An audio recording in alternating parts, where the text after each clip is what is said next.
Ma fille de 6 ans et moi mangions au refuge familial quand une berline noire est entrée sur le parking.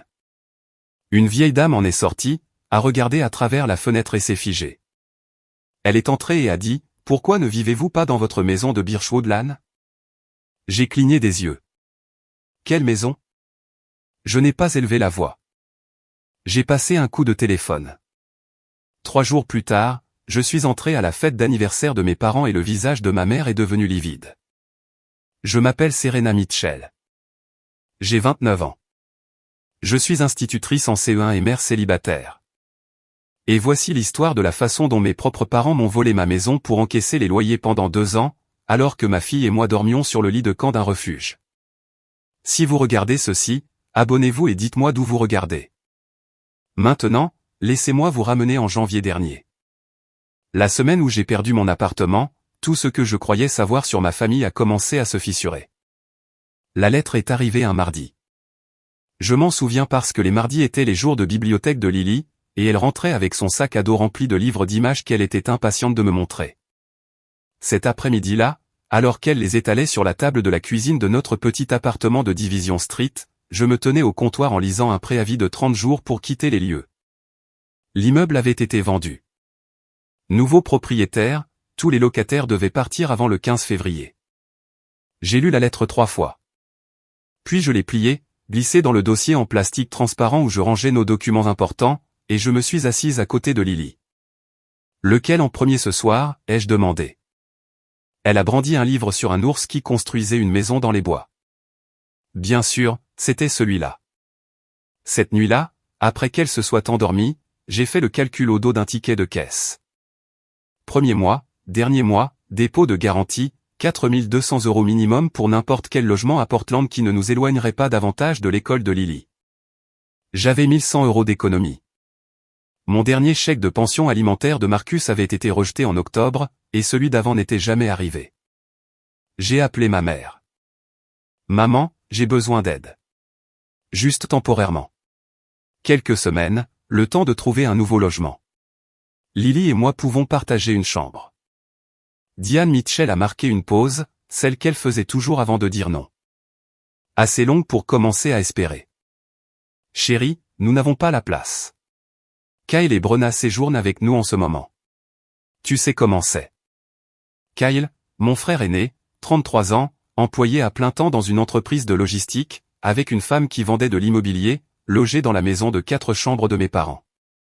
Est-ce que Lily peut au moins rester avec vous pendant que je cherche une solution? Ce ne serait pas juste pour les enfants de Kyle. Je n'ai pas discuté. Je ne discutais jamais. J'ai dit, d'accord, maman, comme je l'avais dit toute ma vie. Et j'ai raccroché. 3 jours plus tard, Lily et moi nous sommes enregistrés au refuge familial Maplewood, boulevard Powell, avec 2 valises et un ours en peluche nommé Captain. L'employé nous a tendu une liste de règles et un numéro de chambre. Le couloir sentait l'eau de javel industrielle et la sauce tomate de quelqu'un d'autre. Le néon au-dessus de notre porte bourdonnait à une fréquence que j'entendrais dans mon sommeil pendant les 2 mois suivants. Lily a levé les yeux vers moi. C'est un hôtel, maman? C'est temporaire, bébé. Je le croyais, je le devais. Les lits étaient des couchettes en métal avec des matelas enveloppés de vinyle. Lily a pris le haut parce qu'elle disait que c'était comme une cabane. Je me suis allongé en dessous, fixant le dessous des lattes, l'écoutant bouger, soupirer, bouger encore. Maman, la lumière fait du bruit. Elle parlait du tube fluorescent dans le couloir. Il vrombissait à travers l'espace sous notre porte, un sifflement électrique fin qui ne s'arrêtait jamais. Ferme les yeux, Lily. Je vais te raconter une histoire. J'en ai inventé une sur une fille qui pouvait parler au renard. Je ne me souviens plus de l'intrigue. Je me souviens juste que, quand j'ai fini, la respiration de Lily était devenue lente et régulière, et que le couloir était silencieux, à l'exception de ce bourdonnement et, quelque part dans le corridor, d'une femme pleurant doucement derrière une porte fermée. Je n'ai pas dormi. Je suis resté allongé à penser à la chose que je ne pourrais jamais dire à haute voix. Elle va s'en souvenir. Pas de l'histoire des renards. De ça. La couchette, la lumière qui bourdonne, l'odeur. Un jour, elle sera assez grande pour comprendre ce qu'est un refuge familial, et elle saura que sa mère n'a pas pu lui offrir un foyer. Cette pensée s'est posée sur ma poitrine comme une pierre. Le lendemain matin, une femme aux yeux bruns chauds, portant un badge Priya au Cahors, assistante sociale, a frappé à notre porte à 8h15. Serena, j'ai été assignée à votre dossier. On peut parler? Priya était professionnelle, mais pas froide. Elle m'a guidé à travers les listes d'attente pour le logement, les programmes d'aide d'urgence, les délais pour les logements sociaux. Elle n'a rien embelli. Quand j'ai demandé, combien de temps la plupart des familles restent-elles ici? Elle a marqué une pause d'un instant et a dit, ça varie, mais je m'assurerai que vous ayez tout ce qu'il faut pour sortir le plus vite possible. Ce soir-là, j'ai envoyé par SMS à ma mère une photo du dessin de Lily, un arc-en-ciel au-dessus d'une maison. Diane a répondu 3 heures plus tard, à 21h47, arrête d'être dramatique. Beaucoup de gens traversent des moments difficiles. J'ai fixé l'écran. Puis j'ai fait une capture d'écran du message, je l'ai enregistré sur mon téléphone et je l'ai placé dans un nouvel album intitulé Archives. Je ne savais pas encore pourquoi. Je savais juste que je devais garder une trace. Voici à quoi ressemblait une journée, 5h30, alarme sur mon téléphone. Volume bas pour ne pas réveiller la famille dans la chambre voisine. Douche dans la salle de bain commune. Eau tiède. Pas de verrou sur la porte. Tonnes achetées au magasin à $1 parce que le carrelage avait un film dessus auquel je ne voulais pas penser. Habiller Lily. Tresser ses cheveux avec un peigne que je gardais dans mon sac, car j'avais vite appris que tout ce qu'on laissait dans la salle de bain disparaissait. L'emmener au programme périscolaire à 7h15, conduire 12 minutes jusqu'à l'école élémentaire Maplewood, une école en zone prioritaire où j'enseignais à des enfants de CE1 qui arrivaient parfois le ventre vide, ce qui signifiait que je gardais un tiroir de barres de céréales dans mon bureau.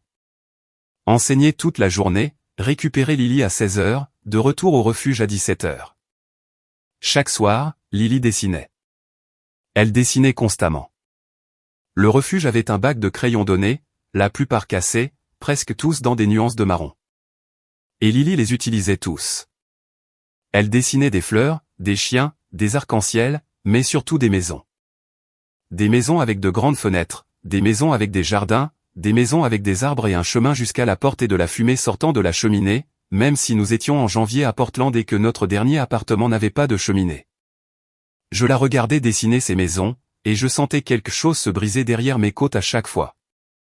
Une nuit, après qu'elle se soit endormie, je me suis assise sur la couchette du bas avec un bloc-notes et j'ai refait les calculs. Dépôt plus premier et dernier mois, 4200 €. Économies actuelles, 1100 €.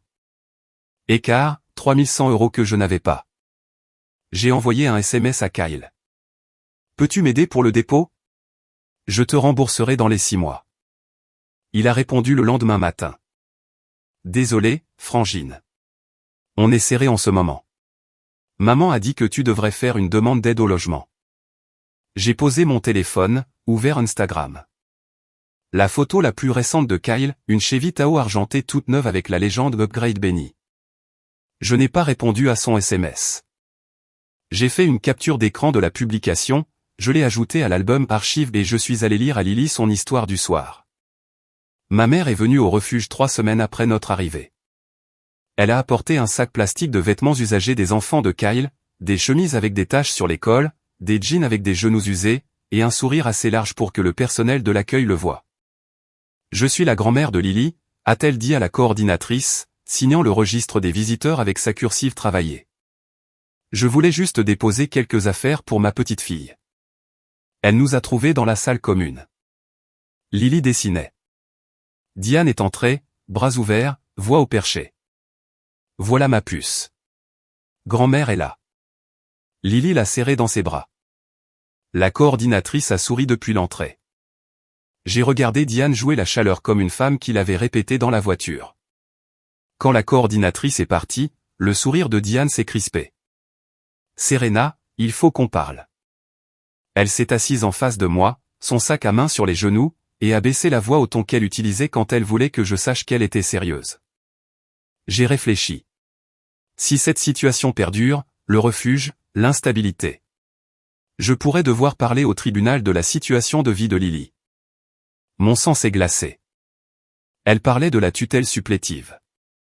Au moment de mon divorce avec Marcus, le tribunal des affaires familiales avait nommé Diane comme tutrice supplétive temporaire de Lily. Une formalité, disait-il, le temps que je stabilise mon logement. Cela ne lui donnait aucune garde, mais cela lui donnait une base légale. La base pour déposer des motions, pour demander des évaluations, pour dire, votre honneur, ma petite fille vit dans un refuge. Ce n'est pas un endroit pour un enfant. Je ne te menace pas, a-t-elle dit en ajustant son col. Je suis juste inquiète, en tant que tutrice légale. Tutrice supplétive, ai-je corrigé. C'est la même chose. Ce n'était pas la même chose, mais je n'avais pas d'avocat pour expliquer pourquoi. Diane s'est levée, a embrassé Lily sur le front et a dit assez fort pour que le couloir entende, sois sage pour maman, d'accord? Grand-mère t'aime tellement. Elle a signé le registre en sortant. Date, 3 février. Heure, 16h20. Ce soir-là, j'ai commencé un journal manuscrit. Date, événement, ce qui a été dit, qui était présent. Je n'avais pas de nom pour ce que faisait ma mère.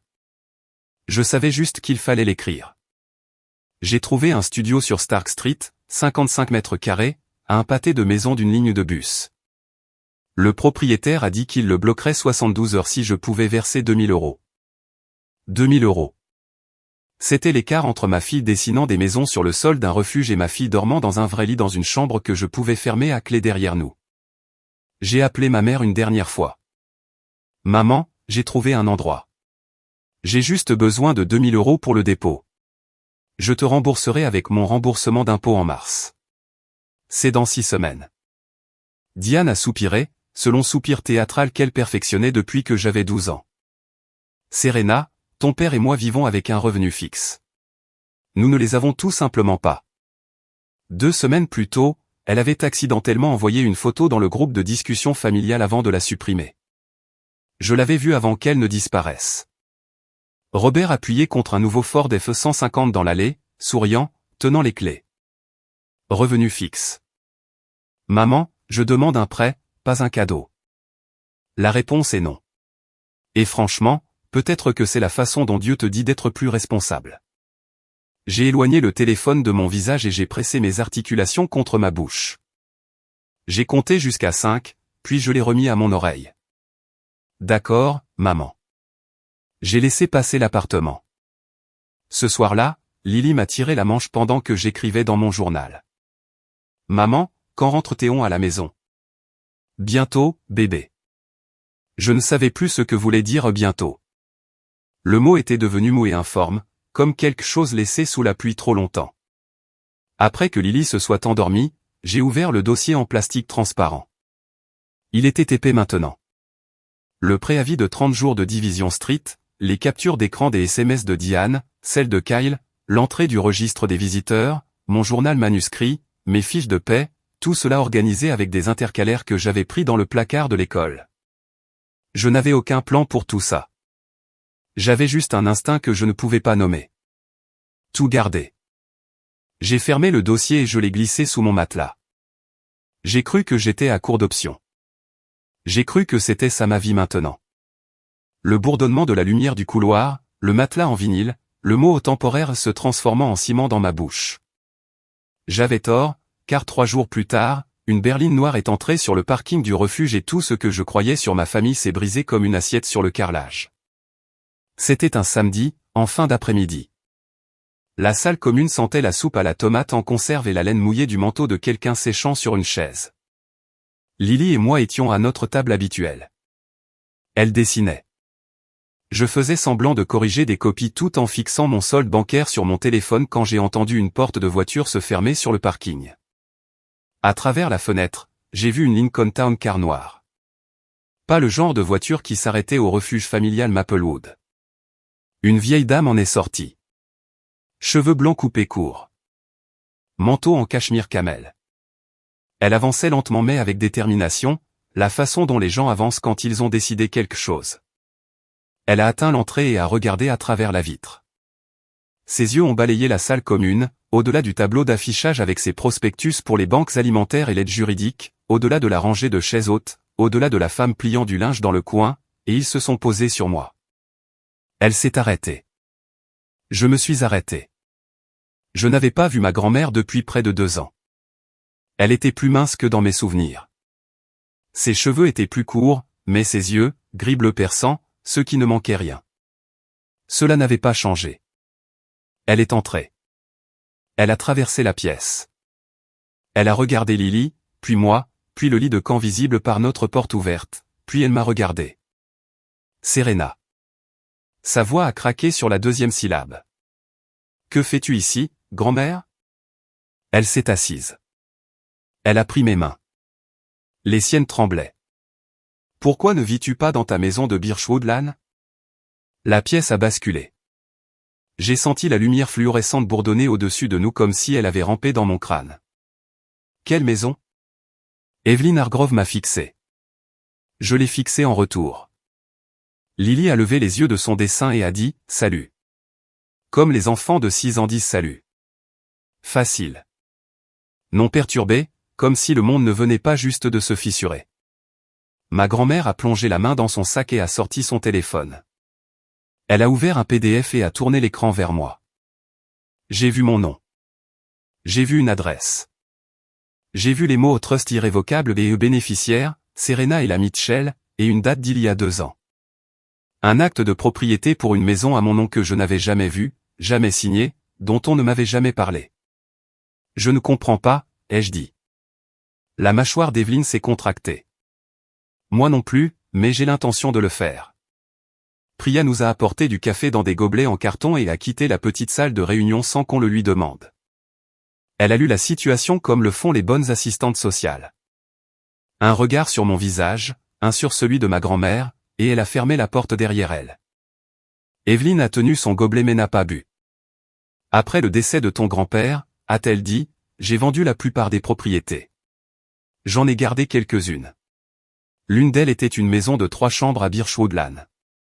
Je l'ai achetée avec l'idée que toi et Lily vivriez là. Elle avait mis en place un trust irrévocable. J'étais la bénéficiaire. La maison était à moi, libre et sans hypothèque. Elle avait donné les documents du trust à Diane parce que Diane était sa fille et qu'elle lui faisait confiance. Ta mère m'a dit que tu y avais emménagé en avril dernier. Elle m'a envoyé des photos de la cuisine. Elle a dit que tu avais posé de nouveaux rideaux. Ma mère ne m'avait jamais offert de rideaux. Ma mère ne m'avait jamais donné d'adresse. Elle m'a dit que tu étais heureuse, que Lily adorait le jardin. Je sentais mon pouls dans mes dents. Grand-mère, je n'ai jamais mis les pieds dans cette maison. Je ne savais pas qu'elle existait il y a encore 60 secondes. Evelyn a posé son café. Sa main était stable maintenant. Quand elle a reparlé, sa voix était différente, calme, précise. La voix d'une femme qui avait dirigé une entreprise immobilière pendant 40 ans et qui reconnaissait une fraude quand elle en sentait l'odeur. Et qu'est-ce que Diane t'a dit à mon sujet? La pièce a de nouveau basculé. Elle a dit. Elle a dit que tu voulais de l'espace. Qu'après la mort de grand-père, tu avais coupé les ponts. Que tu ne voulais plus entendre parler de nous. J'ai changé de numéro de téléphone quand j'ai déménagé à l'Oswego. Je l'avais donné à ta mère. Evelyn a marqué une pause. Seulement à ta mère. La pièce était très silencieuse. Elle m'a dit que tu étais en Californie. En maison de retraite médicalisée. Evelyn a presque souri, mais c'était le genre de sourire qui contient du verre brisé. J'ai 78 ans, Serena. Je vis à 20 km d'ici, et j'envoie des cartes d'anniversaire à ce code postal depuis 2 ans, croyant qu'elles arrivaient dans une maison. Elle a affiché un SMS sur son téléphone. Des messages de Diane, datés de plusieurs mois d'intervalle. Serena adore la maison. Maman, merci beaucoup. La chambre de Lily est peinte en jaune, sa couleur préférée. Et puis une photo. Une cuisine ensoleillée avec des rideaux bleus et un bol de fruits sur le comptoir. Evelyn a tourné le téléphone vers moi. Reconnais-tu cette cuisine? Je ne la reconnaissais pas parce que ce n'était pas la mienne. J'apprendrai plus tard, quand Gérald a effectué une recherche inversée d'images, que c'était une photo de stock d'un site de staging immobilier, téléchargée et recadrée pour avoir l'air personnel. Ma mère avait construit une fausse vie pour moi, complète avec des rideaux et des bols de fruits, et elle l'avait servie à ma grand-mère, morceau par morceau, pendant que ma vraie vie se déroulait sur un matelas en vinyle sous un néon bourdonnant. Evelyn m'a regardé. Alors, qui a vécu dans cette maison pendant 2 ans? Je n'avais pas besoin de répondre. Nous savions toutes les deux. J'ai appelé ma mère cette nuit-là depuis le parking du refuge. Lily était à l'intérieur avec Priya. Dessinant, en sécurité. L'air de février me coupait le visage. J'ai allumé l'enregistreur vocal de mon téléphone avant de composer le numéro. L'Oregon est un état où le consentement d'une seule partie suffit. J'avais vérifié pendant ma pause déjeuner. Diane a décroché à la 4e sonnerie. Serena, il est tard. Maman, j'ai vu grand-mère aujourd'hui. Silence. Pas le genre normal, celui qui a du poids. C'est impossible. Elle est en maison de retraite en Californie. Elle était ici au refuge. Elle m'a montré un acte de trust pour une maison à Birchwoodland à mon nom. J'entendais sa respiration changer, plus rapide, plus courte, mais quand elle a parlé, sa voix était lisse, répétée. Je ne sais pas de quoi tu parles. Ta grand-mère est confuse, Serena. Elle a des problèmes de mémoire. Tu le sais. Je ne le savais pas parce que c'était faux. Evelyn Hargrove avait récité des dates, des montants et des conditions de bail de mémoire il y a moins de 3 heures, sans hésiter une seconde. Maman, qui vit dans cette maison? Serena, je pense que tu dois te calmer. Tu es stressée par la situation au refuge. Tu ne penses pas clairement. Je pense assez clairement pour lire un acte de trust. Je vais appeler ta grand-mère et arranger ça. Ne fais rien de précipité. Sa voix a baissé d'un demi-ton. Tu sais comment les tribunaux considèrent les mères instables. Voilà, l'arme. Chargée et braquée en moins de 2 minutes. J'ai laissé le silence s'étirer. Puis j'ai dit, bonne nuit, maman. J'ai raccroché, arrêté l'enregistrement, sauvegardé le fichier, ajouté à l'album archive sur mon téléphone. Je suis resté dans le parking pendant un long moment. Mon souffle formait des nuages dans l'air froid. Un bus est passé sur Powell, ses phares balayant l'asphalte mouillé. Elle m'avait traité d'instable. Elle avait traité ma grand-mère de confuse.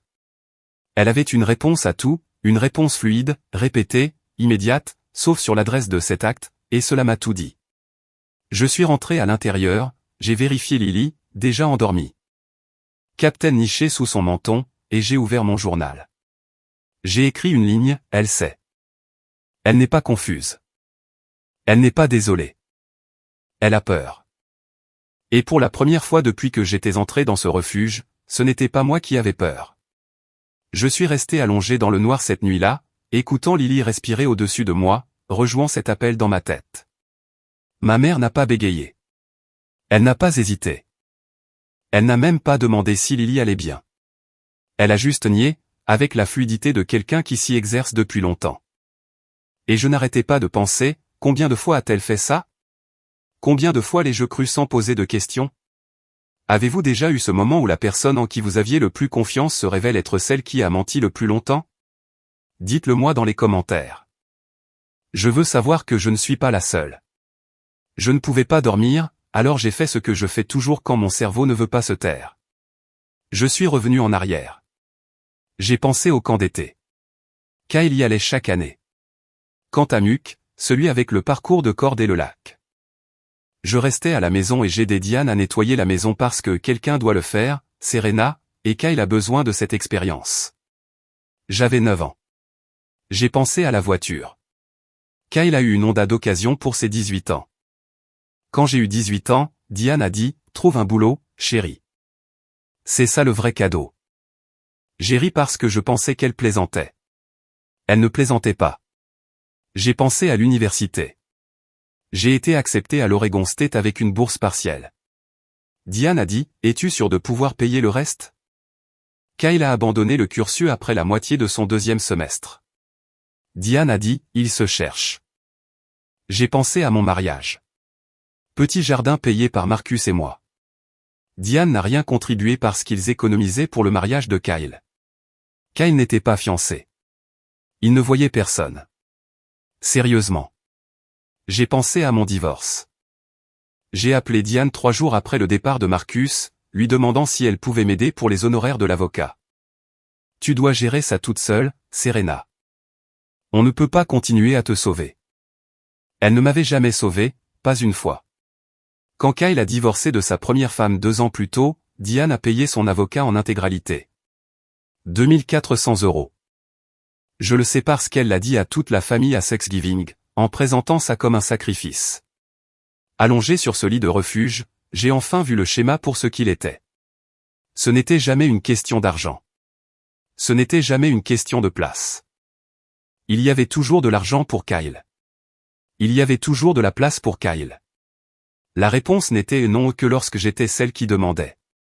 Et c'était comme ça depuis aussi longtemps que je m'en souvienne. Je n'étais pas le mouton noir. J'étais l'invisible. La fille qu'il gardait dans les parages pour que le portrait de famille ait l'air complet. Le lendemain matin, Evelyne a appelé et m'a demandé de venir chez elle à l'Ecoswego. Priya a proposé de rester avec Lily au refuge. Elle avait une demi-journée et a dit que ça ne la dérangeait pas. Je pense qu'elle pouvait voir quelque chose changer dans mes yeux et elle voulait s'assurer que j'avais de l'espace pour ça. La maison d'Evelyne était un artisan modeste dans une rue bordée d'arbres. Pas voyante, c'était sa façon à elle. Elle m'a accueilli à la porte, le thé déjà servi, avec un homme assis à sa table de salle à manger. Serena, voici Gerald Whitfield. Il a été l'avocat de ton grand-père pendant 23 ans. Je l'ai appelé hier soir. Gerald avait 62 ans, barbu, calme de la manière dont les gens qui lisent des contrats pour vivre ont tendance à être calmes. Il a serré ma main et a ouvert un dossier en cuir. J'ai effectué une recherche dans la base de données du bureau des enregistrements du comté de Multnomah ce matin, a-t-il dit. Ta propriété au 1847 Birchwood Lane a actuellement un locataire. Le bail a été déposé par Diane Mitchell, signant en tant que. Il a tourné une page imprimée vers moi. Agent autorisé pour S. Mitchell. J'ai regardé la ligne de signature. Il était écrit S. Mitchell avec une écriture qui ressemblait à la mienne, mais ce n'était pas la mienne. Les boucles étaient fausses.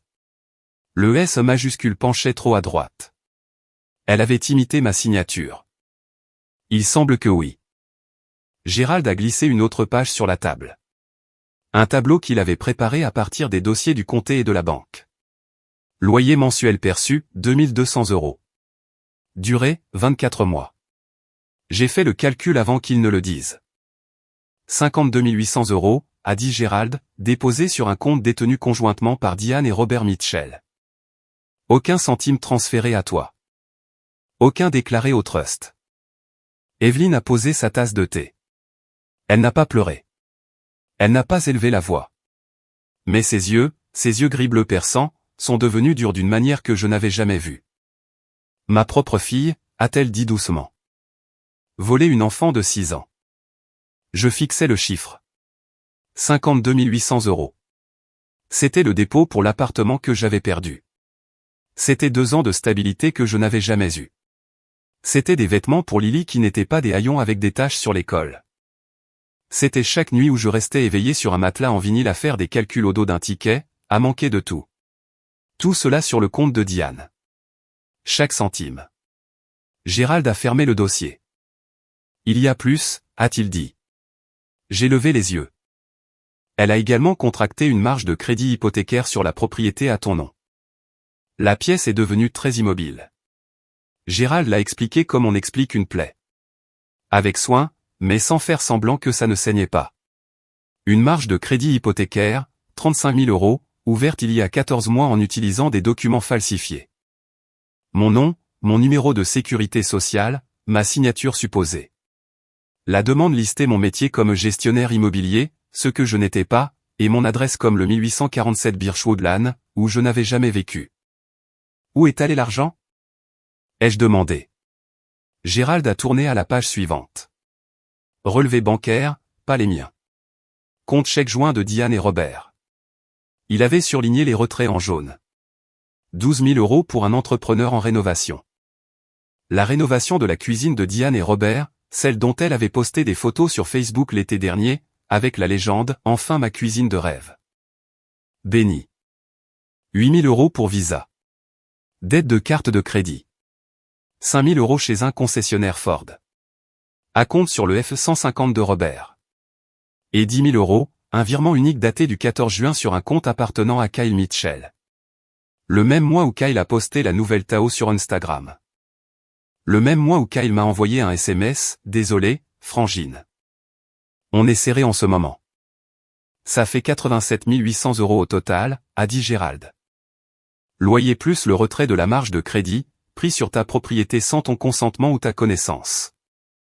J'ai saisi le bord de la table de salle à manger d'Evelyne. Le bois était lisse et frais sous mes doigts. 87 800 €. Pendant que Lily dessinait des maisons qu'elle n'avait pas. Pendant que je mangeais de la soupe en conserve à une table pliante sous des néons. Pendant que ma mère me disait que c'était la façon dont Dieu me disait d'être plus responsable. Gérald m'a regardé par-dessus ses lunettes de lecture. C'est de la fraude, Serena. Faux et usage de faux, vol par tromperie. Nous pouvons aller à la police. Nous pouvons déposer une plainte au civil, ou les deux. Evelyne a tendu la main à travers la table et a posé la sienne sur la mienne. Que veux-tu faire? Je n'ai pas répondu immédiatement. Je me suis assise avec ça. Le chiffre, les signatures falsifiées, la Tao de Kyle, la cuisine de rêve de Diane, le camion de Robert, tout cela construit sur une maison que ma grand-mère m'avait donnée pour que ma fille ait un toit. Puis j'ai dit, je veux que ma fille ait sa maison. Je veux que chaque dollar soit remboursé. Et je veux qu'ils sachent, devant tout le monde, exactement ce qu'ils ont fait. Evelyne a hoché la tête une fois. Gérald a pris son stylo. Je suis retourné au refuge cette nuit-là et j'ai sorti le dossier en plastique transparent de sous mon matelas. Il était déjà épais. Maintenant, il devait devenir un dossier juridique. J'ai acheté un classeur à 3 anneaux au magasin à $1, bleu, la seule couleur qu'ils avaient, et un paquet d'intercalaires. Je me suis assise sur ma couchette après que Lily se soit endormie et je l'ai construit section par section. Intercalaire 1, l'acte de trust. Evelyne m'en avait donné une copie certifiée conforme du bureau de Gérald. Sceau en relief, notarié. Chaque page paraphée, mon nom à l'encre noire. La date, 23 avril, il y a 2 ans. Intercalaire 2, dossier de propriété. Recherche au bureau de l'enregistrement du comté montrant le 1847 Birchwood-Lane. L'acte de privilège. L'enregistrement de la marge de crédit. Intercalaire 3, le faux bail. S. Mitchell dans une écriture qui n'était pas la mienne. Autorisant un accord de location que je n'avais jamais vu. Intercalaire 4, capture d'écran. SMS de Diane. Arrête d'être dramatique. Beaucoup de gens traversent des moments difficiles. SMS de Kyle. Désolé, Frangine. On est serré en ce moment. Instagram de Kyle. La Tao. Béni. La photo que Diane a accidentellement envoyée au groupe familial. Robert avec les clés du F-150. Tout horodaté. Tout sauvegardé. Intercalaire 5, l'enregistrement téléphonique. La voix de Diane, lisse et stable. Qualifiant ma grand-mère de confuse, me qualifiant d'instable, invoquant le tribunal. Intercalaire 6, mon journal du refuge. Chaque entrée datée, chronométrée et détaillée. La visite de Diane, ses mots sur la tutelle, le registre des visiteurs qu'elle avait signé. Gérald a ajouté 2 autres éléments. Le lendemain, les résultats de la recherche inversée d'images. La photo de la cuisine de Serena de Diane était une image de stock d'une société de staging, utilisée dans 11 autres annonces. Et l'affidavit notarié de Priya confirmant que Serena Mitchell et sa fille mineure Lily résidaient au refuge familial Maplewood depuis le 17 janvier, que Madame Mitchell était une mère coopérative et responsable, et que l'enfant était en sécurité. En bonne santé et bien soigné. J'ai tenu le classeur sur mes genoux. Il était lourd. Ce n'était pas de la vengeance. La vengeance était désordonnée, bruyante et émotionnelle. C'était de la documentation, et j'étais institutrice. Je corrigeais des copies pour vivre. Je savais comment organiser des preuves. Gérald m'a conduite à Birchwood-Lane un mercredi matin. J'avais pris un jour de congé.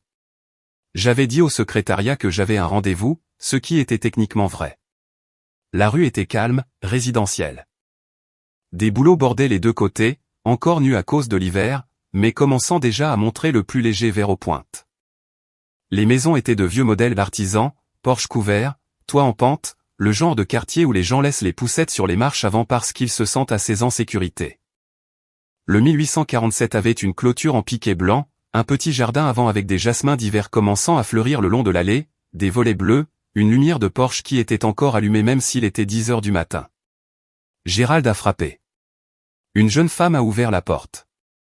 La trentaine, tenant une tasse de café, surprise de trouver un homme aux cheveux gris en costume sur son porche. Bonjour. Mon nom est Gérald Whitfield. Je suis un avocat représentant la propriétaire légale de cette propriété. Puis-je vous parler un instant? Elle a appelé son mari. Ils se sont tenus dans l'encadrement de la porte, confus, mais polis. Ils louaient depuis 22 mois. Ils payaient 2200 € par mois à une femme nommée Diane, qui disait posséder la maison. Elle nous a dit que c'était son investissement locatif, a dit le mari. Elle semblait normale, gentille même. Gérald a pris des notes. Ils lui ont montré leur bail. La même signature falsifiée, le même S. Mitchell. Gérald a photographié chaque page. Je suis resté sur le trottoir. Je ne pouvais pas me résoudre à entrer. Pas encore. Mais j'ai regardé à travers la fenêtre avant et j'ai vu une petite pièce sur la gauche. Une chambre.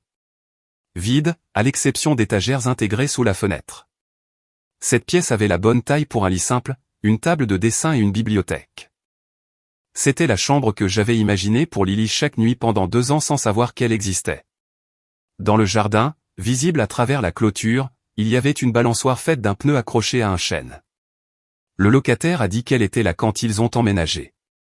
Lily l'aurait adoré. Elle aurait tout adoré. Je me suis détourné avant de commencer à pleurer. Gérald était déjà au téléphone avec son cabinet. Les locataires coopèrent, a-t-il dit alors que nous retournions à la voiture. Ce sont des victimes aussi. Ils ont payé leur loyer de bonne foi à quelqu'un qui n'avait aucune autorité pour le collecter. Nous leur donnerons un préavis approprié. 60 jours. Nous réglerons ça dans les règles. Dans les règles? Je me suis accroché à ces mots comme à une rampe d'escalier que je n'étais pas sûr de pouvoir gravir. Gérald a tout mis à plat sur la table d'Evelyne le lendemain après-midi. Bloc-notes, liste numérotée, stylo qui coûtait probablement plus cher que mes courses de la semaine. Étape 1, avis d'expulsion aux locataires actuels, 60 jours selon la loi de l'Oregon. Ils coopèrent, je n'anticipe pas de problème. Étape 2, Evelyne, en tant que donatrice du trust irrévocable, exécute un amendement révoquant l'accès informel de Diane et désignant un nouveau fiduciaire successeur.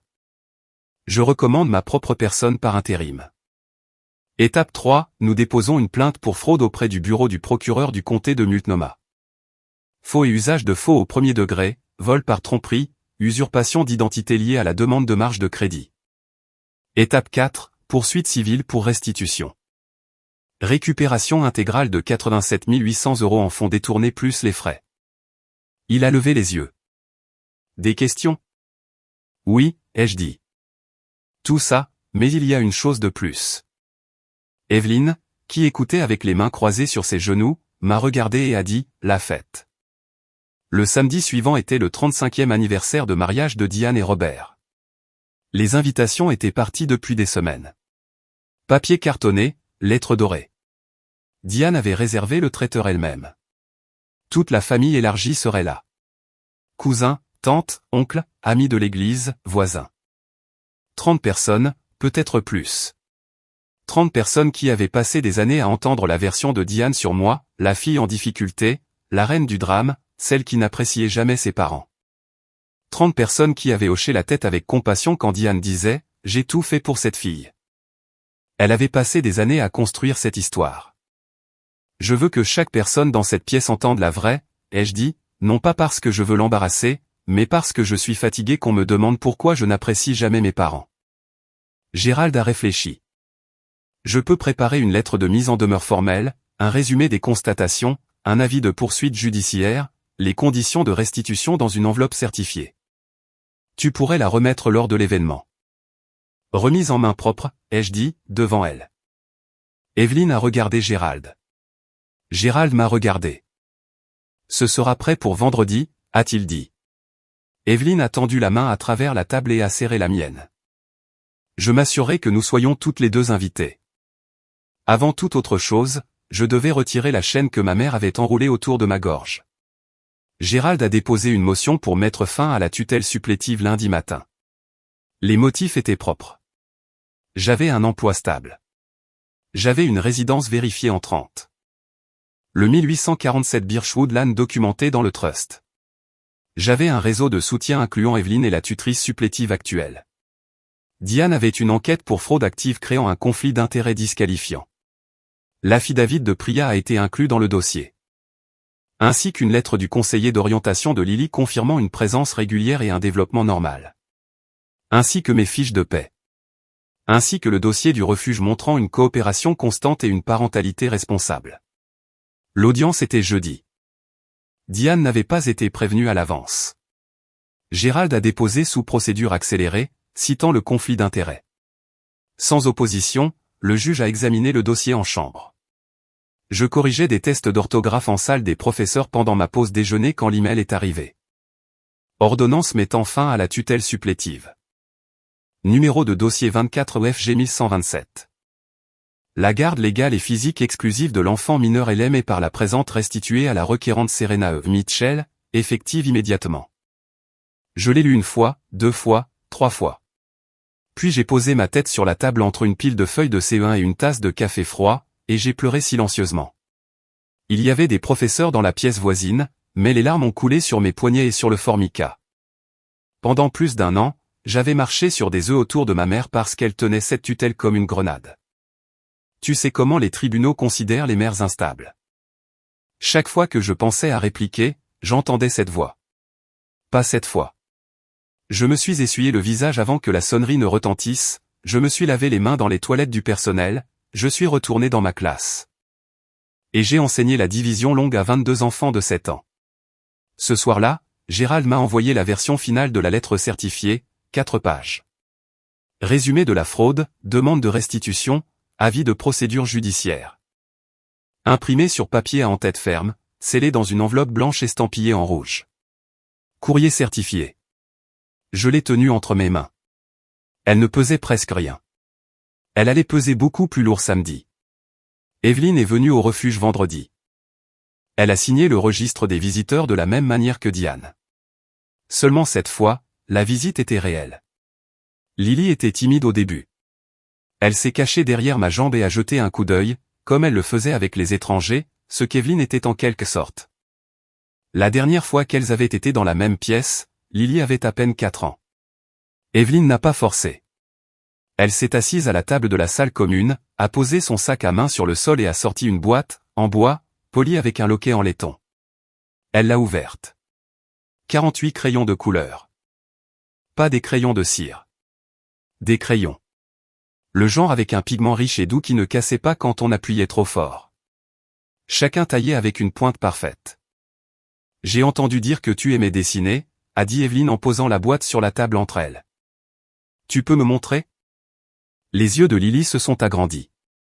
Elle a glissé de derrière moi, s'est assise en face d'Evelyn et a passé ses doigts sur les crayons comme on touche quelque chose qu'on n'est pas sûr d'avoir le droit de posséder. Je peux les utiliser. Ils sont à toi. Lily a choisi un violet, puis un vert. Puis elle a commencé à dessiner comme elle dessinait toujours, vite, sur d'elle, la langue tirée au coin de sa bouche. Elle a dessiné une maison. Bien sûr qu'elle l'a fait. Il y avait une grande fenêtre, un chemin devant, un arbre dans le jardin, et derrière, un cercle accroché à une branche, une balançoire. Evelyn m'a regardé. Ses yeux étaient humides, mais elle n'a pas laissé les larmes couler. Pas devant Lily. C'est la maison où je veux vivre, a dit Lily en montrant le dessin. Evelyn l'a étudié pendant un long moment. Puis elle a dit très doucement, puis-je te dire quelque chose, Lily ? Tu as déjà une maison. Et nous allons t'y emmener. Je te le promets. Lily m'a regardé. J'ai hoché la tête. Grand-mère tient ses promesses, ai-je dit. Evelyn s'est penchée près de moi pendant que Lily retournait à son dessin. Sa voix était à peine un murmure. J'ai perdu 2 ans avec elle. Je n'en perdrai pas un autre jour.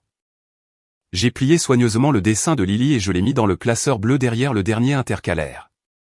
Il n'avait rien à voir avec le reste des documents, les actes, les relevés, les signatures falsifiées, mais il y avait plus sa place qu'aucun d'entre eux. C'était la raison de tout cela.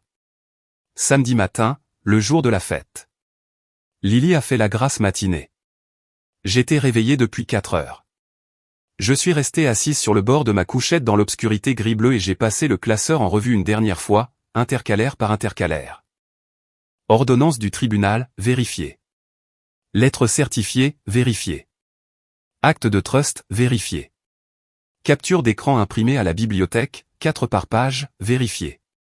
Enregistrement téléphonique transféré sur une clé USB que Priya m'avait prêtée au cas où quelqu'un demanderait à l'entendre, vérifié. Résultat de la recherche d'images inversées, vérifié. Tout en ordre, tout documenté. Tout numéroté et daté comme je numérotais et datais les plans de leçon. Parce que si j'avais appris une chose en enseignant en CE1, c'était ceci, si ce n'est pas écrit, ça n'est pas arrivé. Priya est passée devant la chambre à 7 heures. Elle n'était pas de service, mais s'était portée volontaire pour garder Lily ce soir-là. Elle l'emmènerait chez Evelyne avant que la fête ne commence. Lily ne serait pas à ce dîner d'anniversaire. Je m'en étais assuré.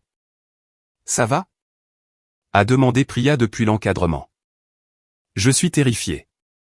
Elle s'est appuyée contre le cadre. Bien. Ça veut dire que tu t'en soucies assez pour bien faire les choses. J'ai essayé ma tenue dans les toilettes communes. Chemisier blanc, celui que je portais pour les réunions parents-prof. Pantalon noir, un blazer sombre que Priya m'avait prêté, légèrement trop grand aux épaules. Pas de bijoux, pas de maquillage, à part le rouge à lèvres que j'avais trouvé au fond de mon sac, à moitié usé. Je me suis regardé dans le miroir au-dessus du lavabo. Une femme en vêtements empruntés debout dans les toilettes d'un refuge. Le néon bourdonnait au-dessus, le même bourdonnement qui m'avait suivi chaque nuit pendant 2 mois. Demain, me suis-je dit, je n'entendrai plus ce bruit. Demain, ou le jour d'après, ou la semaine d'après. Lily et moi serions ailleurs, quelque part avec des murs qui nous appartenaient et une porte qui fermait à clé de l'intérieur. Mais d'abord, il y avait ce soir. J'ai mis le classeur dans mon sac, je l'ai zippé, je suis retourné dans ma chambre. Lily était réveillée, assise sur la couchette du haut, Captain sur les genoux. Où vas-tu, maman ? Voir de la famille, bébé. Priya va t'emmener chez grand-mère 11 ce soir. Tu feras une soirée pyjama. Son visage s'est illuminé. Je peux apporter mes crayons ? Bien sûr. Je l'ai embrassée sur le front. Elle sentait le shampoing à la noix de coco que j'achetais à la pharmacie parce que c'était la seule chose sur laquelle je refusais de faire des compromis. Ma fille sentirait toujours quelque chose de bon. J'ai pris mon sac. Le classeur a bougé à l'intérieur, lourd, prêt. Mes mains tremblaient, mais ma tête était claire. Le SMS de ma cousine Rachel est arrivé à 14 heures pendant que je tressais les cheveux de Lily pour la soirée pyjama. Et, pour info. Ta mère raconte à tout le monde à l'église que tu luttes avec des problèmes de santé mentale et qu'elle t'a soutenu financièrement pendant des mois, mais que tu continues à la repousser. Les gens l'avalent tout cru. Oncle Tom a fait tout un discours là-dessus à l'étude biblique. Je pensais juste que tu devais savoir. J'ai lu 2 fois.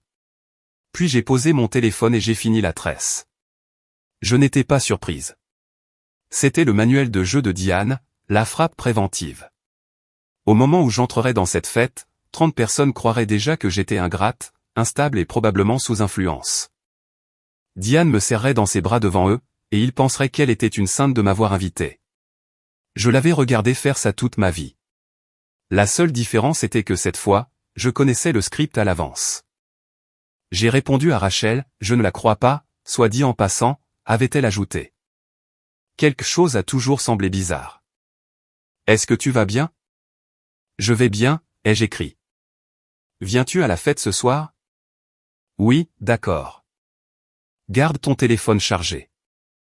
J'ai appelé Gérald. Il a confirmé. Lettre prête. Originaux dans le coffre de son bureau. Copie dans le classeur que je transportais. Il serait en attente par téléphone au cas où l'avocat de Diane tenterait quelque chose sur le moment. J'ai appelé Evelyne. Elle était arrivée séparément. Son chauffeur l'amènerait à 18h30. Elle n'avait pas dit à Diane qu'elle venait. L'invitation avait été acheminée via Kyle, à qui Evelyne avait appelé et dit « J'aimerais surprendre ta mère pour l'anniversaire. » Ne gâche pas la surprise. Kyle avait apparemment dit « C'est si gentil, grand-mère. » Et Priya. Priya était déjà au refuge, sac de voyage à la main, livre de coloriage sous un bras, prête à emmener Lily à l'Ecoswego dès que je serais parti. Je me suis agenouillé et j'ai tenu le visage de Lily dans mes mains. Amuse-toi bien ce soir. d'accord? Dessine quelque chose pour grand-mère 11. Je vais dessiner sa maison, a dit Lily. Ça semble parfait. J'ai lâché prise. J'ai pris mon sac. Je suis sorti du refuge familial Maplewood sous la pluie de fin d'après-midi, je suis monté dans ma voiture et j'ai conduit vers la maison de mes parents avec un classeur bleu. Une lettre certifiée et absolument rien à perdre. La maison de mes parents était illuminée comme un décor de théâtre. Chaque fenêtre brillait. L'allée était bordée de voitures.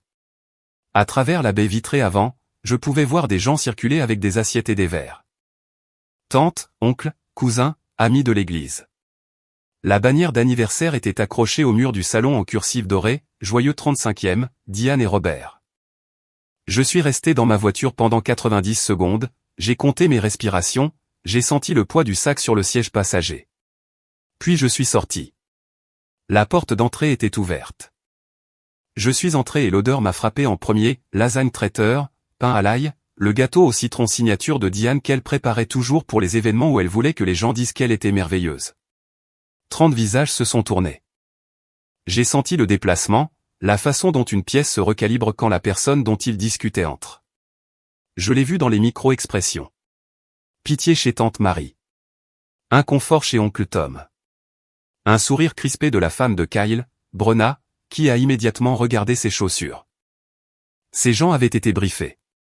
Ils savaient que je luttais. Ils savaient que Diane faisait de son mieux. Ils avaient déjà choisi un camp, et ils l'avaient choisi sur un mensonge. Kyle se tenait dans le coin le plus éloigné près de la table de buffet, tenant une bière, ne rencontrant pas mes yeux. Et puis Diane est sortie de la cuisine. Elle portait un chemisier crème, des perles, un brushing frais, l'armure complète de l'anniversaire. Quand elle m'a vu, son sourire s'est figé pendant exactement une demi-seconde. Puis il s'est reconfiguré en quelque chose de chaleureux et généreux, de qualité performance. Serena, chérie, je suis si contente que tu sois venue. Elle a traversé la pièce, bras ouverts, et m'a tiré dans une étreinte qui sentait le Chanel numéro 5 et la laque. Je ne l'ai pas serré en retour. Mes bras sont restés à mes côtés. Salut, maman. Elle m'a tenu par les épaules, a souri à la pièce et s'est penchée près de moi. Comporte-toi bien ce soir, Serena. N'ose pas faire de scène devant nos invités. Son chuchotement était chaud sur mon oreille. Sa prise était ferme sur mes épaules. Je l'ai regardée dans les yeux. Je ne l'envisagerais même pas. Elle m'a relâché, a lissé son chemisier, s'est tournée vers ses invités, et puis la sonnette a retenti. Robert a ouvert. Et là, encadré par la lumière du porche, se tenait Evelyn Hargrove, un M60, cheveux blancs, manteau en cachemire, 78 ans, et absolument pas en Californie. Le visage de Diane est devenu blanc, pas pâle. Blanc, la couleur du papier, la couleur de la reddition. Mère, a-t-elle chuchoté. Surprise, a dit Evelyn. La pièce s'est animée comme les pièces le font quand la matriarche entre. Evelyn Hargrove n'était pas une femme qu'on oubliait. Elle avait construit une entreprise immobilière avec son défunt mari à partir de rien, financé des bourses universitaires pour 2 neveux, et envoyait toujours des cartes de Noël manuscrites chaque année à 46 personnes. Quand elle est entrée, les gens se sont redressés. Evelyn, oh mon Dieu, nous ne t'avons pas vue depuis des années. Tante Marie a été la première, puis oncle Tom, puis des cousins dont je ne connaissais pas les noms. Ils l'ont encerclée. Étreinte, poignée de main, chaleur authentique. Evelyn a reçu chacun gracieusement, la façon dont une femme habituée à être respectée se déplace dans une pièce. Je suis resté près du couloir et j'ai regardé ma mère. Diane n'avait pas bougé de l'encadrement de la cuisine. Sa main était sur le cadre. Ses articulations étaient pâles. Evelyn a fait son chemin à travers les visiteurs et a enfin atteint Diane. Elle l'a embrassée légèrement. Un bras, une tape polie dans le dos. Diane, tu as l'air en forme. Comment vas-tu? La voix de Diane est sortie trop brillante. Maman, quelle surprise. Je pensais que tu étais. Je veux dire, je ne savais pas que tu étais en Californie. Evelyn a dit, non, j'ai déménagé à Lake Oswego l'année dernière. Elle s'est tournée vers la pièce, toujours souriante.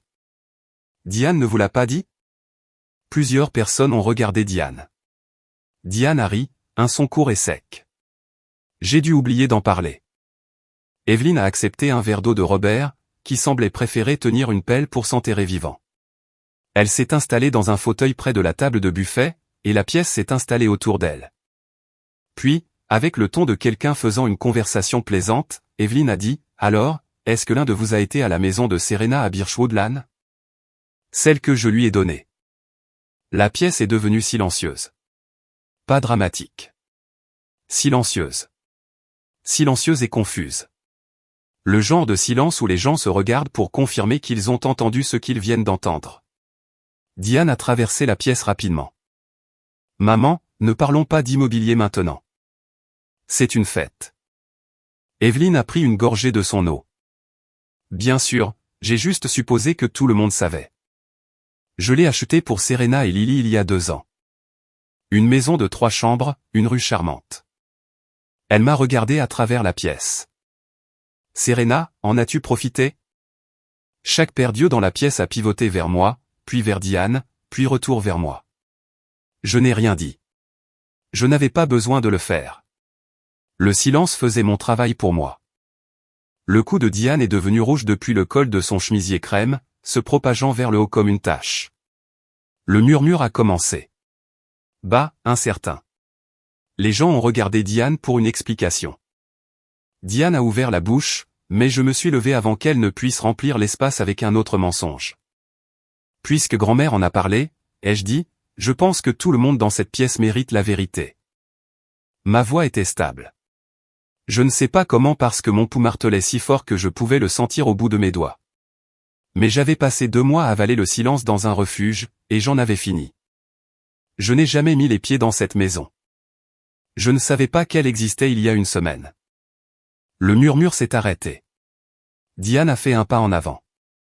Serena, arrête. Tu es confuse. Tu as été sous beaucoup de stress.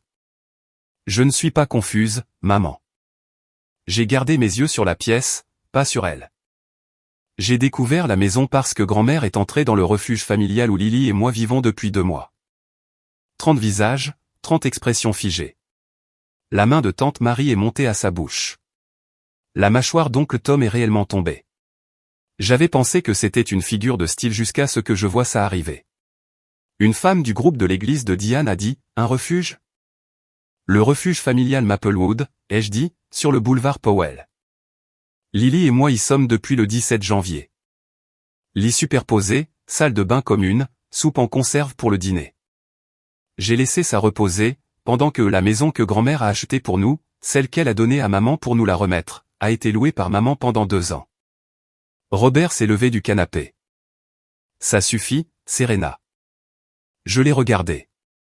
Il était rouge de colère, me pointant avec un doigt épais. Le geste universel de l'homme qui n'a aucun argument, mais beaucoup de volume. Assieds-toi, papa, ai-je dit. Calme, niveau. Je n'ai pas fini. Il ne s'est pas assis, mais il n'a plus parlé. Maman a loué la maison en utilisant un faux bail. Mon nom, ma signature, qu'aucun des 2 je n'ai donné. Elle a encaissé 52 000 € de loyer. Elle a contracté une marge de crédit hypothécaire de 35 000 € sur la propriété. Aussi à mon nom, aussi sans ma connaissance. Total 87 800 €. J'ai dit le chiffre clairement. Je le voulais dans l'air. Je voulais que chaque personne dans cette pièce sente le poids de ça.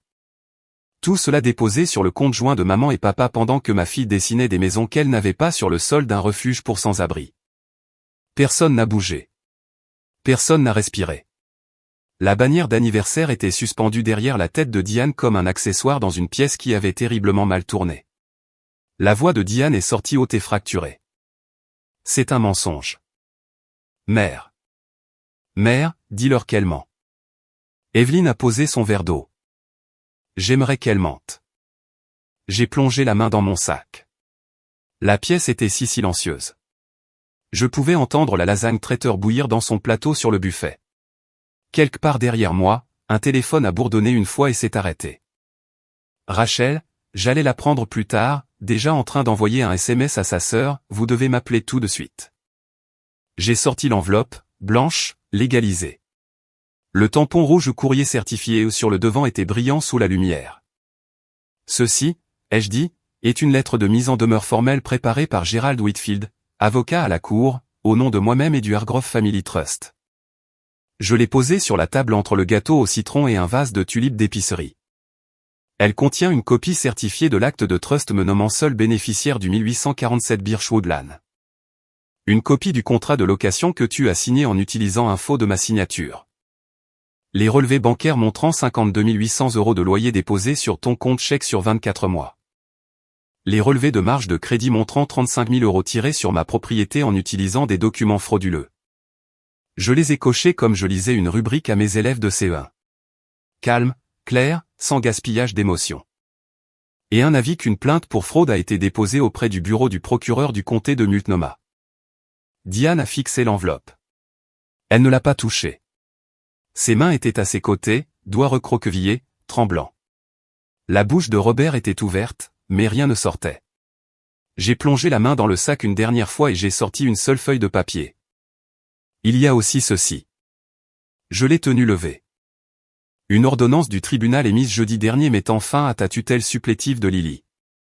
Effective immédiatement. La garde exclusive m'a été restituée. C'était celle qui l'a brisée. Pas l'argent, pas les accusations de fraude, la tutelle, la laisse qu'elle avait tenue sur moi pendant 1 an. Tu ne peux pas faire ça, Diane a chuchoté. Sa voix était dépouillée maintenant, brute. Je suis ta mère. Je l'ai regardée. Ma mère dans son chemisier crème et ses perles, debout devant une bannière, célébrant 35 ans d'un mariage construit en partie sur de l'argent volé à sa propre petite-fille. Et je suis la mère de Lily, ai-je dit. C'est le seul titre qui compte pour moi en ce moment. J'ai posé l'ordonnance du tribunal sur l'enveloppe, j'ai reculé. Tu as eu 2 ans pour faire la bonne chose. Tu as eu 2 ans pour me tendre cette clé. Au lieu de cela, tu as regardé ta petite fille dormir dans un refuge. Donc, non, tu ne peux pas te qualifier de ma mère ce soir. La pièce n'a pas halté. C'était pire que ça. Elle a juste absorbé. 30 personnes debout dans un salon décoré pour la célébration, absorbant le fait que la femme qui avait préparé le gâteau au citron avait volé une maison à sa propre fille. Diane a crié. Pas le genre silencieux. Pas le genre pour lequel on se sent désolé, le genre théâtral, le genre qui se tourne vers l'extérieur, qui cherche un public, qui dit « Regardez ce qu'elle me fait » sans utiliser ses mots exacts.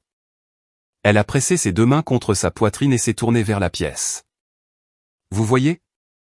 Vous voyez ce qu'elle fait lors de notre anniversaire ? Après tout ce que j'ai fait pour elle ?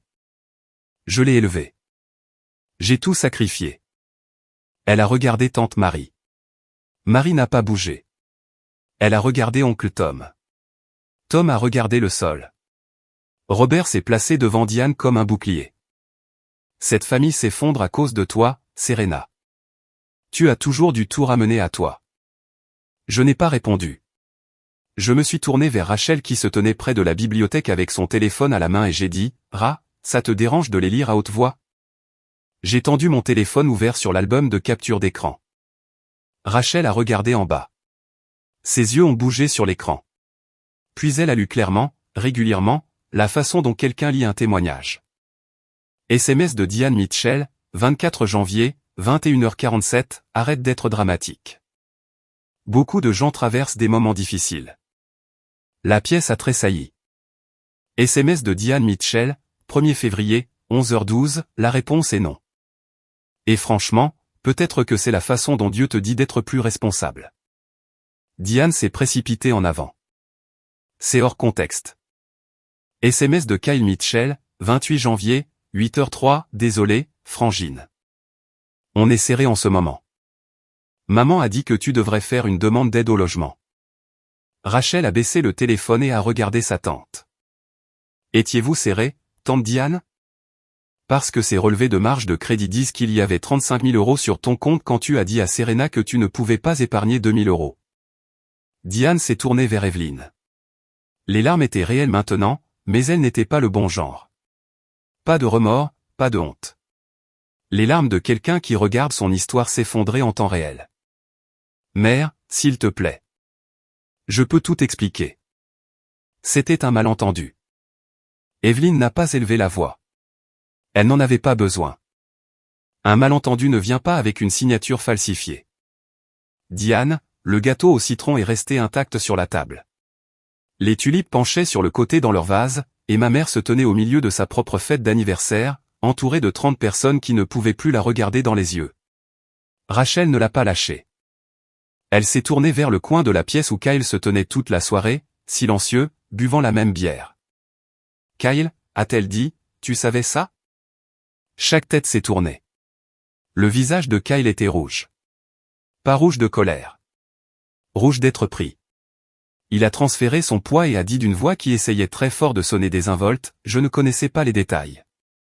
Je pensais juste que maman gérait de l'immobilier pour grand-mère. Les relevés de marge de crédit, ai-je dit, montrent un virement de 10 000 € sur ton compte personnel daté du 14 juin pour la compte de Tatao. Le SUV, le béni, celui que tu as posté sur Instagram le même mois où tu m'as dit que tu étais trop serré pour aider avec le dépôt. » Kyle a ouvert la bouche, l'a fermée, l'a ouverte encore. Je pensais que c'était l'argent de maman. Elle a dit que c'était un prêt de ses économies.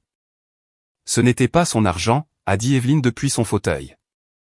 Sa voix était égale, factuelle, comme une femme lisant un bilan. C'était tiré d'une ligne de crédit contractée frauduleusement sur la propriété de ta sœur. Une propriété que j'ai achetée pour que ta nièce ait un foyer. L'enfant de 6 ans qui dormait dans un refuge. Kyle a posé sa bière sur le manteau de la cheminée.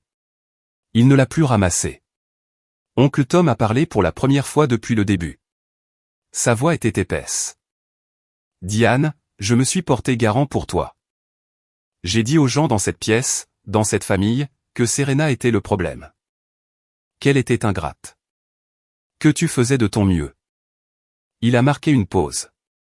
Tu as fait de moi un menteur. Tante Marie, je ne peux pas croire ça. Tu as volé ta propre petite fille. Le calme de Diane s'est enfin brisé. Pas en chagrin, en défi. Ce n'est pas du vol, a-t-elle crié. Sa voix a rebondi sur les murs. C'est de l'argent de famille.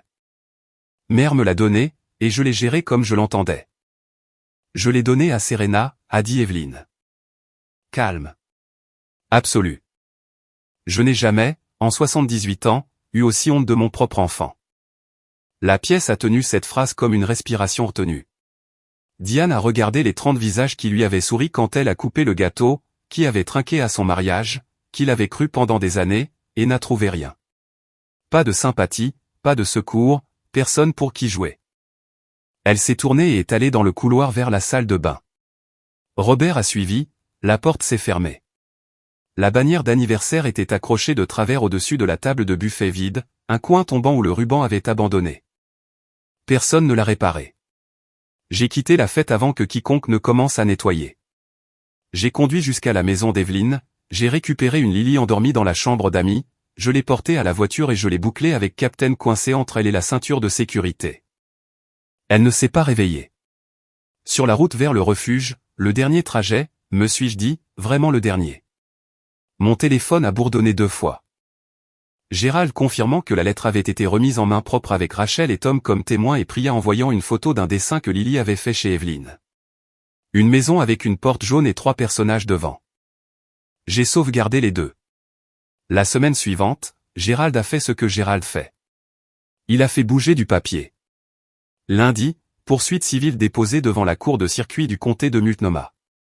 Diane et Robert Mitchell, défendeurs. Réclamation, fraude, faux, conversion, rupture de devoir fiduciaire. Réparation recherchée, restitution intégrale de 87 800 €, plus honoraires d'avocat et frais. Mardi, plainte pour fraude officiellement reçue par le bureau du procureur du comté de Multnomah. Numéro de dossier attribué, faux et usage de faux au premier degré, une violation de classe C felony. Mercredi, le cabinet de Gérald a informé la banque qui avait émis la demande de marge de crédit falsifiée, signature non autorisée. La banque a gelé la ligne de crédit en 48 heures et a ouvert sa propre enquête interne. Diane et Robert étaient maintenant responsables du solde de 35 000 €. Et s'ils ne payaient pas, la banque poursuivrait sa propre procédure pénale. Jeudi, l'avis d'expulsion de 60 jours a atteint sa 2e semaine. Les locataires de Birchwood Lane, des gens décents pris dans le mensonge de Diane, avaient déjà commencé à chercher un appartement. Pas de rancune. Ils avaient récupéré leur dépôt du cabinet de Gérald, financé par Evelyne, comme geste de bonne foi. Gérald m'a appelé vendredi soir. La maison est vide. Elle est à toi. J'ai signé les papiers le lendemain matin. Une confirmation de distribution de trust, un nouvel acte de trust, une clé. Une clé, argentée, chaude dans ma main. La justice n'était pas un sentiment agréable. Ce n'était pas censé l'être. C'était juste. Et pour la première fois depuis plus de 2 ans, quelque chose dans ma vie semblait exactement juste. 1er avril, pas une blague, pas un rêve. Pluie de Portland, le genre doux, le genre qui ressemble à quelqu'un qui calme un bébé. Les bouleaux le long de la rue avaient poussé depuis la dernière fois que j'étais debout sur ce trottoir. Leur tronc pâle enveloppé dans le plus pâle vert. J'ai tourné la clé. La porte s'est ouverte sur un petit foyer avec des planchers de bois franc et un crochet pour manteau près de la porte. Au-delà, un salon avec des bibliothèques intégrées et une fenêtre qui faisait face à la rue. La cuisine était à droite, plus petite que la photo de stock de Diane, mais réelle. Ma cuisine, mon comptoir, ma fenêtre au-dessus de l'évier, regardant le chêne dans le jardin. Lily m'a poussé et s'est arrêtée au milieu du salon. Elle a tourné dans un cercle lent, prenant tout. Les hauts plafonds, la cheminée, la lumière venant de la fenêtre avant. Puis elle a vu le jardin à travers la porte coulissante. Maman, il y a une balançoire. Elle a couru. Je l'ai laissé faire. Priya est arrivée 20 minutes plus tard avec les cartons du refuge. Il n'y en avait pas beaucoup. 3 valises, un sac de fournitures d'art de Lily, Captain l'ours, le classeur bleu, que j'ai posé sur le comptoir de la cuisine et décidé de garder pour toujours. Evelyne est venue après cela. Son chauffeur portant un carton d'essentiel de cuisine, casserole, assiette, torchon, une bouilloire. Elle a mis un petit vase de jonquilles fraîches sur le comptoir et n'a rien dit. Elle n'avait pas besoin. La chambre de Lily était la petite sur la gauche, étagères intégrées sous la fenêtre, juste comme je l'avais vu depuis le trottoir. Nous avons installé le lit simple qu'Evelyne avait commandé, poussé contre le mur, arrangé les crayons de couleur sur l'étagère. J'ai pris le dessin de Lily, celui du refuge, la maison avec la grande fenêtre et la balançoire, et je l'ai scotché au mur au-dessus de son lit. Cette nuit-là, pour la première fois en 74 jours, j'ai couché ma fille dans sa propre chambre. Je lui ai lu l'histoire de renard que j'avais inventée lors de notre première nuit au refuge. Elle s'est endormie avant la fin. Je suis resté debout dans l'encadrement de la porte et j'ai écouté. Pas de bourdonnement fluorescent, pas d'étrangers pleurant dans le couloir, pas de matelas en vinyle crissant, juste la pluie sur le toit, et la respiration lente et régulière de Lily, et la maison s'installant autour de nous comme si elle attendait. Je suis allé dans ma chambre, mon lit. Ma porte qui fermait à clé de l'intérieur. Je me suis allongé dans le noir et j'ai pleuré. Mais ce n'étaient pas les larmes du refuge, celles que j'avalais pour que Lily n'entende pas. Celles-ci étaient différentes. C'étaient les larmes d'une femme qui avait enfin, après 2 ans, arrêté de se noyer. Et le calme n'était pas le calme d'un refuge où le silence signifie que quelqu'un essaie de ne pas pleurer. C'était le calme d'un foyer où le silence signifie que tout le monde est en sécurité. 6 mois plus tard, octobre. Les bouleaux dans notre rue sont devenus dorés et Lily a dit qu'ils ressemblaient à des bougies. Elle a commencé le CE1 à l'école élémentaire Fernwood. 5 minutes à pied. Je l'y emmenais tous les matins et je la récupérais tous les après-midi. Le vendredi, elle ramenait un dossier de dessin, et nous collions les meilleurs sur le réfrigérateur jusqu'à ce que le réfrigérateur disparaisse derrière des couches de couleurs. Evelyne venait tous les samedis. Elle et Lily s'asseyaient à la table de la cuisine avec les crayons de couleur et dessinaient ensemble. Evelyne était terrible en dessin, ce qui faisait rire Lily si fort qu'elle glissait de sa chaise. Lily appelait Evelyne 11. Evelyne appelait Lily mon artiste. Parfois je les entendais chuchoter l'une à l'autre et je restais debout dans l'encadrement de la porte de la cuisine avec une tasse de café et je respirais simplement. J'ai commencé à voir un thérapeute en mai. Priya l'avait recommandé, une femme nommée Dr Kesley qui se spécialisait dans le traumatisme d'origine familiale. J'y suis allé non pas parce que j'étais brisé, mais parce que je voulais comprendre pourquoi j'avais dit d'accord maman pendant 29 ans. Cette compréhension est venue lentement, la façon dont le printemps vient à Portland, gris pendant longtemps et puis soudainement tout qui fleurit en même temps. Diane et Robert ont fait leur paiement à temps. J'ai vérifié le compte de Trust une fois par mois et puis j'ai fermé l'écran. Ils avaient vendu leur maison et déménagé dans un appartement d'une chambre du côté est. J'ai entendu cela de Rachel. Je ne me suis pas sentie satisfaite. Je ne me suis pas sentie désolée. Je me suis sentie bokeh. Kyle a envoyé un SMS en août. 3 lignes. Je suis désolé. J'aurais dû savoir. J'aurais dû faire plus. Je l'ai lu. Je n'ai pas répondu. Peut-être qu'un jour je le ferai.